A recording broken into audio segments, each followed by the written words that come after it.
হে hello everyone, তোমরা সবাই কেমন আছো? আশা করি সবাই খুব ভালো আছো, আমিও ভালো আছি। যে 27শে নভেম্বর ব্রাইড মৌমিতা ছিল, ওর কিন্তু আজকে রিসেপশন, মানে এটা 29শে নভেম্বরের একটা ভিডিও। ব্রাইডের বাড়ি যেহেতু আমাদের এখানেই, মানে আমার বাড়ি থেকে 5 মিনিটের ডিস্টেন্স, আমার ভাই সাইকেলে করে ব্যাগটা দিয়ে আসে। আর এই দেখো, আমাদের এদিকে কিন্তু মাঠের ধারে সমস্ত ধান পেকে গেছে, তখনও পর্যন্ত কাটা হয়নি, কিন্তু আমি ভিডিওটা যখন এডিট করছি এখন কিন্তু আমাদের চাষবাস সমস্ত কিছুই শেষ হয়ে গেছে। আজকেও কিন্তু আমি একা গিয়েছিলাম, আমার কিন্তু বোনের এখনো এক্সাম চলছিল, তো তার জন্য ও আমার সঙ্গে যায়নি, আমাকে একাই আজকে কাজে যেতে হয়েছিল। তো তার জন্য ঠিকঠাক করে ভিডিওগুলো নিতে পারিনি, যতটা সম্ভব পেরেছি ততটা নিয়েছি। আজকের ব্রাইড ওর বাবার বাড়িতেই রেডি হচ্ছে, ও এখান থেকে বিদায় নেওয়ার পর তারপরে যাবে শ্বশুর বাড়িতে, তাই একটু তাড়াহুড়োই ছিল, তো তার মধ্যে আমি ওকে রেডি করে দিচ্ছি। আমি ওর বিয়ের দিনে যে ব্লগটা শেয়ার করেছিলাম তোমাদের সঙ্গে, সেখানে কিন্তু বলেছি ও আমার কিন্তু রিলেশনের দিক থেকে বৌদি হয়।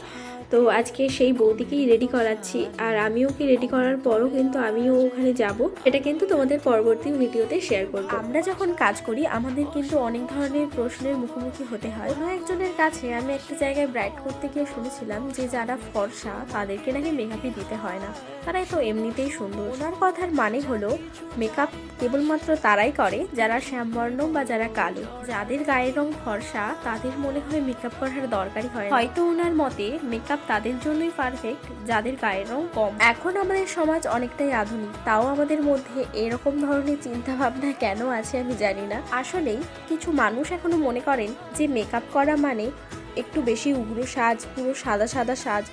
আসলে কিন্তু সেটা নয়, যে যেমন দেখতে তাকে কিন্তু সেই রকমই মেকআপ করা হয়, আর মেকআপ করার পর মেকআপটা সেটিং হতে একটু সময় লাগে, তার আগে এরকম দেখে মনে হয় যে বেশি সাদা লাগছে। আর আমরা কিন্তু গ্রামের মানুষ, তাই আমাদের কাজ করার সময় কিন্তু 1000 বার এসে দরজা বাঁধানো হয় যে দরজা খুলো, দেখবো কেমন লাগছে, কি ব্যাপার। আর তখন হয়তো আমরা কাজ করি, তো আমাদের কিন্তু একটু অসুবিধেই হয় কাজ করতে। এবার আসি ব্রাইডের কথায়, তো অনেক তো বকবক করলাম। তো আজকে যে আমার মিষ্টি বৌদি ব্রাইড আছে, তো ওকে কিন্তু প্রায় অনেকটাই রেডি করা হয়ে গেছে, আর একটুই বাকি আছে। আমি এবার ফ্লাওয়ারগুলো সেট করেছি, আর ও এনেছিল আজকে জুঁই ফুল আর গোলাপ, তো আমি এই জুঁই ফুল আর গোলাপ দিয়ে ওর পুরো বানটাকে কভার করে দেব। আর ওই যে আমি সবার প্রথমে বলেছিলাম যে আমার বোনের কিন্তু তখনও এক্সাম চলছিল, তাই ও আমার সঙ্গে আসেনি, তাই আমি প্রথমে কিন্তু রিং লাইটের সঙ্গে স্ট্যান্ডি দিয়ে ভিডিওটা বানিয়েছিলাম।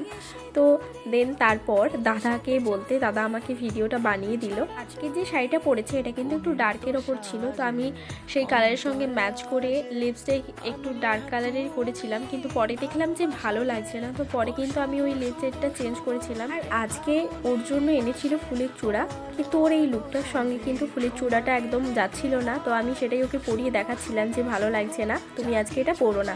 তো ও কিন্তু আমার কথাটা শুনেছিল, আর ও বলল ঠিক আছে, আমার মুখে যেটা ভালো লাগবে তুমি সেটাই করো। তো আমি সেই অনুযায়ী ও কিন্তু মুকুটটা পরাইনি। আর এইবার আমার কিন্তু পুরোটা কমপ্লিট হয়ে গেছে, এটা হচ্ছে পুরো লুক। আর ওই যে প্রথমে বললাম আমি লিপস্টিকের শেডটা চেঞ্জ করেছি, তো আমি চেঞ্জ করার আগে এই ভিডিওটা নিয়েছিলাম, চেঞ্জ করার পরে খুব তাড়াহুড়ো চলছিল, তো তখন আর সেই ভিডিও ক্লিপটা নেওয়া হয়নি, এটা তার আগেরই ভিডিও, সেটাই তোমাদের সঙ্গে শেয়ার করলাম। আজকের ভিডিওটা এখানেই শেষ করছি, আর এই লুকটা তোমাদের কেমন লাগছে অবশ্যই কিন্তু জানিও।